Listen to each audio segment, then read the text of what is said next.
Meus irmãos, a paz do Senhor. Meus queridos, vamos à nossa leitura bíblica dessa quarta-feira. Antes, porém, irmãos, se esses trabalhos têm te agradado, compartilhe com os seus amigos. Inscreva-se se ainda não foi inscrito. Não esqueça de deixar o seu like. Deixe também o seu comentário. Isso é muito importante, isso nos ajuda a crescer. E vamos juntos fazer a obra de Deus. O texto sugerido para nós, irmãos, encontra-se em Gálatas 5, versículo 19 a 21, que nos diz assim: porque as obras da carne são manifestas, as quais são prostituição, impureza, lascívia, idolatria, feitiçaria, inimizades, porfias, imulações, iras, pelejas, dissensões, heresias, invejas, homicídios, bebedice, glutonaria e coisas semelhantes a estas, acerca das quais já vos declarei, como já dantes vos disse, que os que cometem tais coisas não herdarão o reino de Deus. O tema, irmãos, o reino de Deus pertence àqueles que abandonam a obra da carne. Lembrando sempre que nós estamos estudando a lição de número 2, que traz por título o reino dividido, Jeroboão e Roboão. E isso com certeza é o fato. O reino de Deus não pertence a essas pessoas.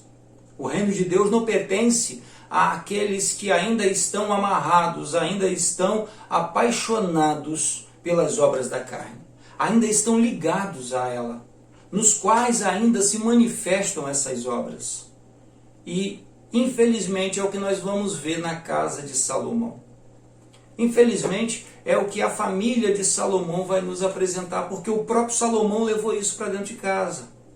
Provérbios 22, versículo 6 nos diz: instrui o menino no caminho em que ele deve andar, e até quando envelhecer, ele não vai se desviar. E é exatamente isso que acontece. Salomão instrui a sua casa não no caminho do Senhor, mas instrui a sua casa no caminho das obras da carne. Instrui a sua casa na vaidade. Instrui a sua casa na poligamia.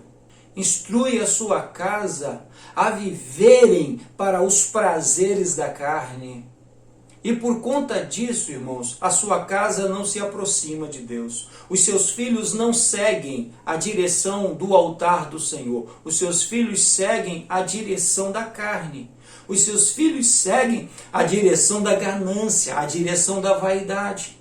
Veja bem o pensamento desse moço, de Roboão. Na cabeça dele, ele teria um harém igual ao harém de Salomão. Na cabeça dele, ele receberia reis. Reis viriam até ele dar presentes, como iam a Salomão. Rainhas de outras nações iriam até ele para elogiá-lo, para aplaudi-lo. E, no entanto, o que ele colhe é algo completamente diferente. Porque Deus não tem compromisso com isso, irmãos. Deus não tem compromisso com a avareza. Deus não colabora com a avareza. Deus não colabora com a barganha. Deus não está aqui para nos dar fortuna. É mentira das neopentecostais. Deus não atua dessa forma. Isso não é obra de Deus. Aqui em Roboão está um retrato do que é esse movimento neopentecostal. Um movimento que nega o amor de Cristo. Um movimento que vive para a autossatisfação humana. Dos caprichos humanos, vai de contra a palavra de Cristo. Ou eles estão certos ou Cristo está certo. Alguém tem que estar errado nesse negócio. E é exatamente por causa disso. É exatamente por causa dessa avareza.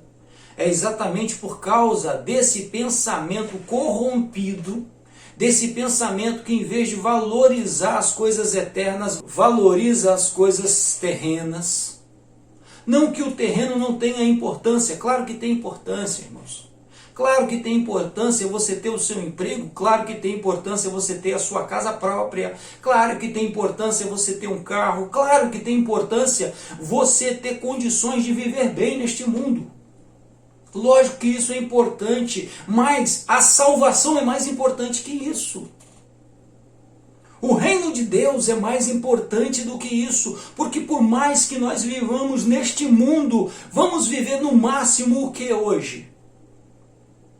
A ciência diz que a nossa média de vida é em torno de 70 anos, 75 anos de idade. A nossa média. Alguns vão chegar a 100, outros não vão chegar a 50. A vida eterna é eterna.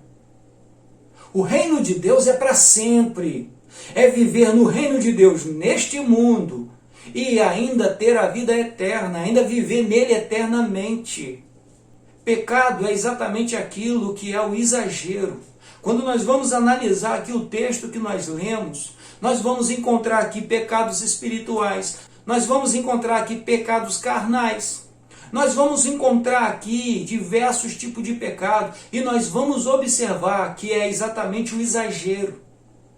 Se formos tratar um por um, nós vamos ver que a origem, o princípio não é pecado. Por exemplo, sexo.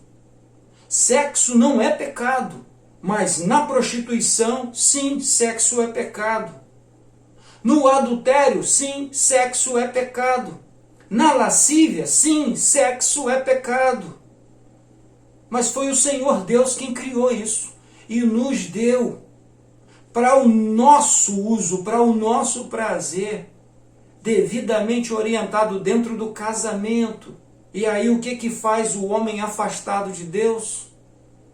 Se afunda cada vez mais nas obras da carne. E é isso que a casa de Salomão vai fazer. E é por esta razão que o Senhor arranca a liderança de Salomão. Ele disse, eu não vou tirar da sua mão, mas eu vou tirar da mão do seu filho. Eu não vou tirar da sua mão por causa de Davi, mas do seu filho eu tiro por sua causa. Pelo que você está fazendo. Pela forma como você está vivendo. Irmãos, que nós vigiemos.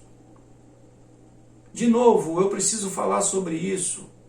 Quando estudamos sobre o Velho Testamento, isso não significa que é a política do nosso país que vai ser orientada por Deus e Deus vai entrar na presidência, Deus vai eleger deputados, vai eleger senadores, vai eleger governadores. Não tem nada a ver isso. Isso é misturar as coisas. Responsabilidade com a política do nosso país é nossa. Nós temos responsabilidade. Sou eu quem voto no presidente, sou eu quem voto no governador, sou eu que voto no prefeito, sou eu que voto no vereador, sou eu que voto no deputado, no senador. É minha responsabilidade o voto sobre essas pessoas. O que a Bíblia está nos mostrando é que líderes do povo de Deus, homens que estavam sobre a liderança do povo de Deus, que espelha hoje os líderes de nossas igrejas, os líderes espirituais, homens que lideram suas igrejas, ou seja, a obra de Deus. O que é a obra de Deus? A obra de Deus é salvar almas. A obra de Deus é anunciar o ano aceitável do Senhor. Isso é a obra de Deus. E esses líderes dessas obras, que é isso que Salomão era, que é isso que Davi era, que é isso que hoje nós somos. E então nós temos que olhar para isso e vigiar. Nós não podemos entrar por este caminho. Precisamos anunciar o reino de Deus. Precisamos anunciar a palavra de Cristo Jesus. Para que nós mesmos e aqueles que estão à nossa volta não entrem pelo caminho das obras da carne, mas que sejamos guiados pelo Espírito Santo. Que o Senhor nos ajude, irmãos. Que o Senhor nos fortaleça, que o Senhor nos dê graça, que o Senhor nos use, que o Senhor nos abençoe para a glória do seu nome. Amém? Tenham todos um excelente dia. Fiquem em paz.